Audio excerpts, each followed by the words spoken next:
The Colosseum has stood at the center of Rome for nearly 2,000 long years. Millions of visitors pass through its arches, convinced the old stone is familiar. Scholars have measured its walls, mapped its cracks, and argued over every layer. Yet in 2021, a new ground radar sent pulses beneath the famous arena floor at night. The image it returned made researchers stop, because the known basement was not the end. Below the hypogeum appeared another level, deeper than the old tours ever reached.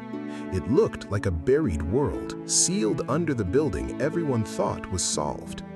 To understand the shock, we first have to descend through the layers already known. The surprise was not a treasure chest or a statue, but depth itself opening below. When Vespasian began the Flavian amphitheater in AD 72, the site was loaded with meaning. Nero had once kept an artificial lake there inside his extravagant golden house. That palace spread across hills and gardens after Rome's catastrophic fire of AD 64. For Romans, it was a monument to vanity, built where public land had been taken. Vespasian drained the lake again and returned the space to the people as spectacle. The gesture was political theater, carved in concrete instead of spoken in speeches. But the ground was soft, wet, and unstable because a lake bed does not forget water. Roman engineers answered the problem with a vast foundation of stone and concrete. The builders were not just making an arena, they were overwriting Nero's memory. They cut a deep basin, filled it with layers, and made a platform that still holds. Earthquakes, neglect, fires, and centuries of theft have not destroyed that decision. The amphitheater opened in AD 80 under the rule of Vespasian's son, Titus Caesar. Ancient writers described 100 days of games, blood, animals, and celebration. In those early years, the arena was still a flat field of sand beneath the seats. There were no permanent underground corridors, no maze of cages, lifts, or trapdoors. That open floor allowed something almost unbelievable: staged naval battles in Rome. The arena could be flooded, turning stone and sand into a temporary inland sea for war. Real ships crossed the flooded floor, while real men fought for the pleasure of crowds. How the water arrived remains one of the stubborn questions of Roman archaeology. Some scholars point to aqueducts, others suspect cisterns left from Nero's lake. Whatever the method, 50,000 spectators watched a sea battle inside the city.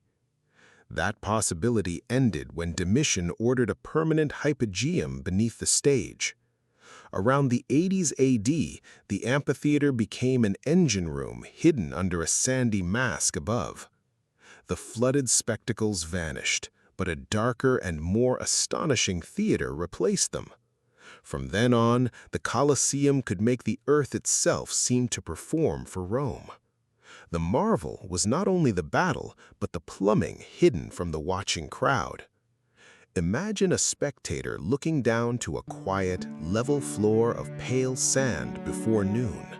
Without warning, a tree rises from below, then another, until a whole forest appears.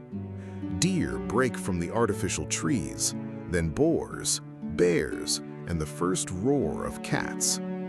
A lion climbs through a trap door, followed by a tiger, then a rhinoceros in armor.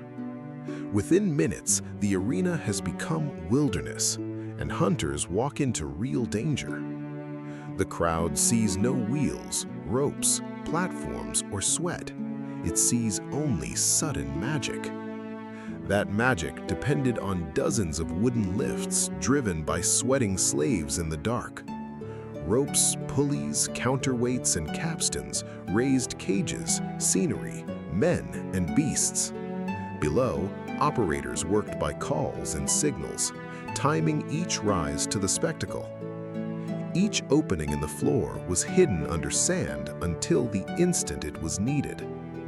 No spectator knew where the next animal would appear, and suspense became machinery. Below the floor lay cells for animals, rooms for gladiators, armories, and tunnels. There were routes for handlers, guards, stage crews, carpenters, and doomed fighters. There were drains for water, blood, refuse, and the filth of crowded living cages. The hypogeum was not merely a basement, it was an underground city of work and fear. Hundreds of people and animals could wait below while Rome roared above their heads. Every unseen movement served one purpose: to make violence arrive as sudden wonder. The scale of that violence is almost impossible for a modern mind to fully hold. Across 4 centuries, historians estimate hundreds of thousands died on the sand. More than 1 million wild animals may have also been killed in Roman public spectacles. Lions, leopards, bears, elephants, crocodiles, ostriches, and bulls crossed the empire. Each species demanded cages, handlers, food, darkness, water, and careful terror. The beasts came from Africa, Germany, India, Egypt, and the edges of the empire. In the hypogeum, their smells mixed with sweat, smoke, iron, damp stone, and blood. Ancient accounts say the roars could be heard in the streets around the arena walls. The empire sent its wilderness to Rome, and Rome converted terror into applause. For neighbors, that underground thunder became part of the daily soundscape of Rome. For visitors, it must have felt as if the hill itself were growling underfoot nearby. One passage connected the hypogeum to the Ludus Magnus, the great gladiator school. The school stood only a short distance east of the amphitheater's outer stone wall. Through that tunnel, gladiators reached the arena without appearing on the street. They entered below ground as living men and rose into hard light as public offerings. To the audience, a fighter seemed to emerge from nowhere, completing the illusion. To the fighter, the tunnel was a last road with thunder waiting overhead in the seats. He walked through damp darkness, hearing the crowd decide the shape of his fate. The same underground system also handled the ugliest business after the games ended. The arena produced blood in quantities that modern visitors struggle to imagine. Sand absorbed it, kept fighters from slipping, and let each brutal scene be reset. After a killing, workers could scrape away the soaked layer and lower it into darkness. Fresh sand returned through the same hidden machinery that carried cages and props. The Latin word arena means sand, and in the Colosseum, the name was brutally literal. The surface was not decoration, it was a tool for staging, safety, and erasure below. Channels under the floor carried washwater, waste, mud, and blood away from the show. Those drains joined Rome's great sewer system and ultimately sent refuse to the Tiber. The river that fed the city also received the hidden aftermath of its entertainments. After the last recorded games in the 6th century, the Colosseum slowly changed. The hypogeum filled with dirt, rainwater, broken stone, weeds, and forgotten rubbish. By the Middle Ages, people lived and traded inside the monument's wounded shell. They slept above buried corridors without knowing an entire machine lay below their feet. For centuries, the underground theater of Rome was sealed by silence and debris. Only in the 19th century did excavations begin to expose the hypogeum again. What emerged astonished scholars: corridors, guide rails, chambers, and mechanical scars. The ruins revealed a theater machine unlike anything else preserved from antiquity. Rome had built a backstage world large enough to serve an entire city of spectators. During the 20th century, archaeologists cleared, cataloged, reconstructed, and mapped it. By the early 21st century, many believed the underground story was complete. Detailed plans existed, three-dimensional models were made, and tours entered the maze.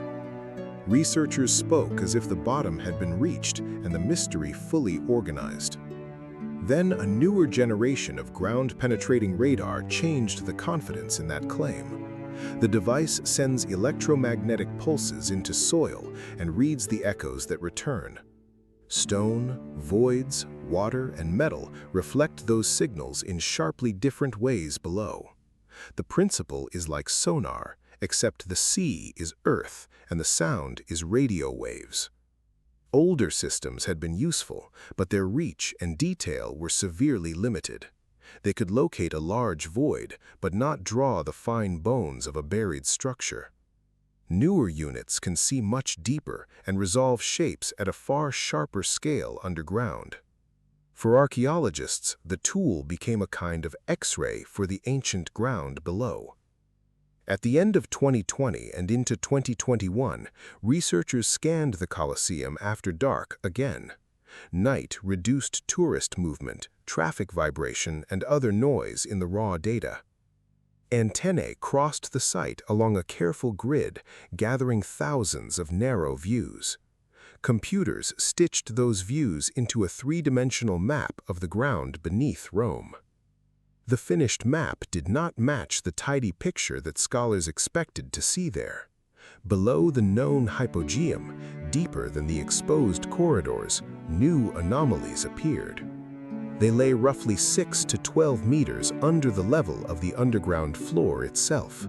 Their outlines were too straight, too regular, and too geometric to dismiss as nature. The machine did not need to break the floor. It listened to the buried replies below. The radar suggested walls, passages, and enclosed rooms beneath the famous basement. These were not random cracks, old roots, or pockets left by settling earth below. Someone had built them, and later history had sealed them under the amphitheater. That discovery raised a simple question with enormous consequences. What are they? The first explanation points back to Nero and the buried infrastructure of his palace. The Golden House included gardens, pavilions, waterworks, drains, storage rooms, and tunnels. When Vespasian erased the lake, he may have buried parts of that system beneath Rome. If so, the Colosseum rests on the ghost architecture of the ruler it replaced in stone. A second theory is more dramatic because it returns to the old problem of water. If the early arena hosted naval battles, it needed channels, cisterns, and gates. Water had to enter quickly, fill an immense basin, then vanish before other games. No complete hydraulic system for that feat has ever been securely identified below. The deeper radar structures may belong to that missing machine beneath the arena. If confirmed, they could solve one of the oldest puzzles of the Colosseum for scholars. They might show how Rome turned an amphitheater into a lake at imperial command. In that case, the ground below the hypogeum preserves the memory of old lost water. A third theory is bolder, and for that reason more controversial among scholars. Some radar reflections did not behave like ordinary masonry, soil, or empty space. They suggested dense material, perhaps metal, or preserved organic remains within sealed zones.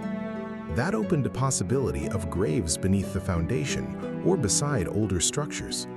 The area may once have held a necropolis before the amphitheater rose above it in Rome. There could also be ritual deposits connected with the founding of the building. Romans often surrounded major construction with offerings, ceremonies, and acts of dedication. No one can prove that interpretation yet, but the possibility changed the debate. The problem is that radar gives shapes and signals, not labels and inscriptions. It can show that something is there, but not tell us exactly what the object is. To know more, archaeologists would need to dig, and digging here is dangerous for all. The Colosseum is a UNESCO site, a national symbol, and a fragile ancient structure. Every cut into its ground demands permissions, engineering plans, and layers of oversight. Researchers joke that excavating below it is harder than building another Colosseum. Still, scanning continued, because the first data were too intriguing to ignore. Additional surveys in 2022 and 2023 reportedly strengthened the original picture. Every hypothesis adds pressure, because each would change a different chapter of Rome.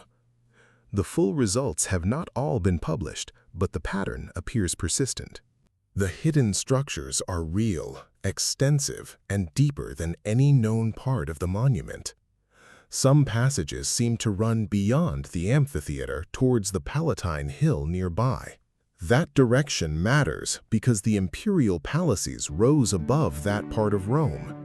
Ancient texts hint at private routes by which emperors could reach the games unseen. No confirmed tunnel of that kind has ever been found beneath the Colosseum in stone. If the radar has traced one, the discovery would rewrite the map of imperial power. The route would turn rumor into stone, connecting spectacle directly to palace authority. Other anomalies resemble pieces of an ancient water system buried about 10 meters down. They may be clay or lead pipes, though only excavation can confirm their nature. If they are pipes, they could belong to the same lost hydraulic network below Rome. For 2 centuries, historians have asked how the arena filled and drained so quickly.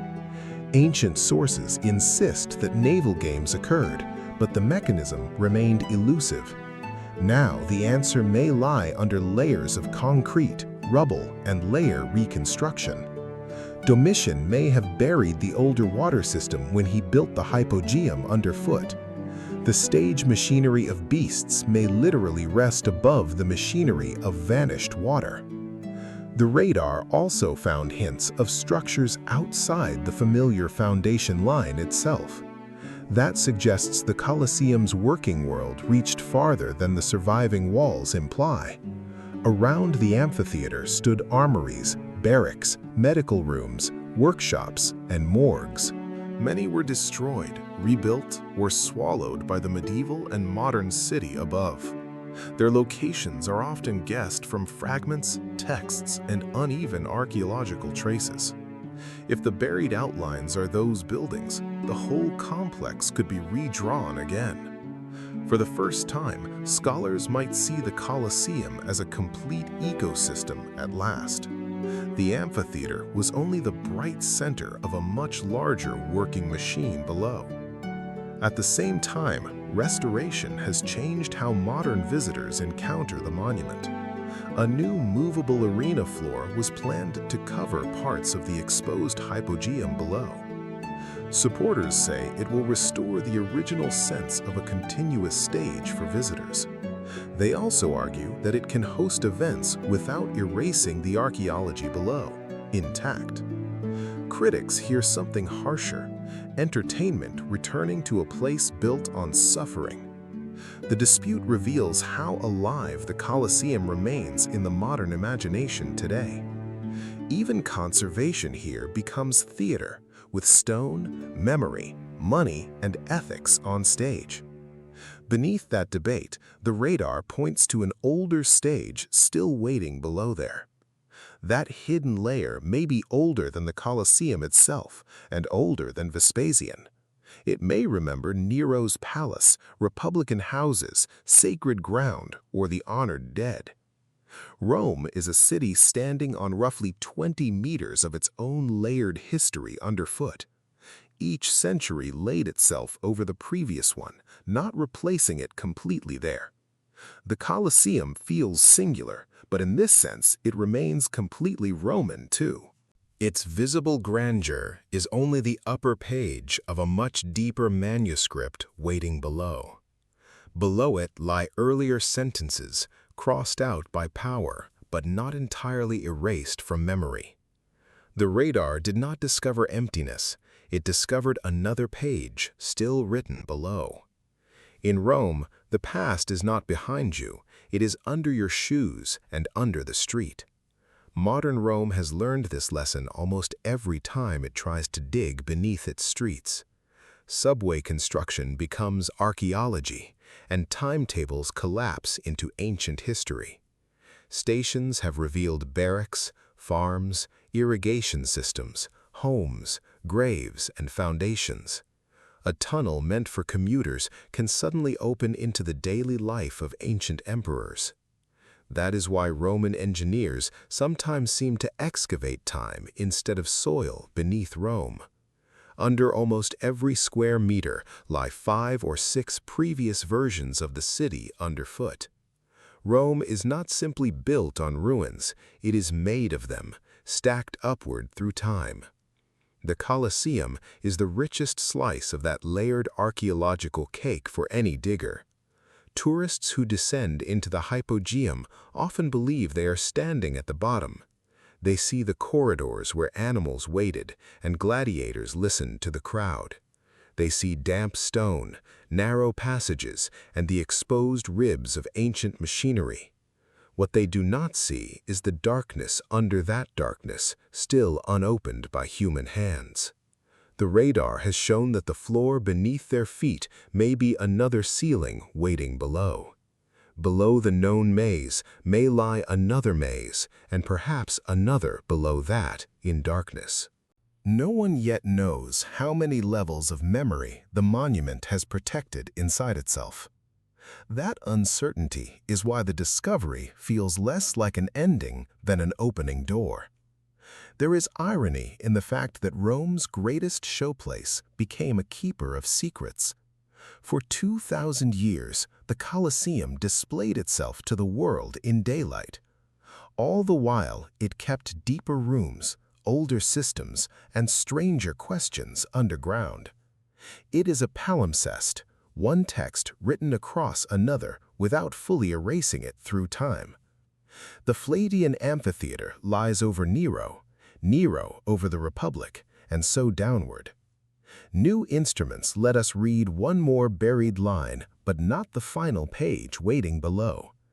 Stone by stone and layer by layer, the monument keeps delaying its own ancient bottom. Somewhere beneath it, Rome waits for the moment when we are ready to see it at last. The question is no longer whether secrets remain, but how carefully we will meet them.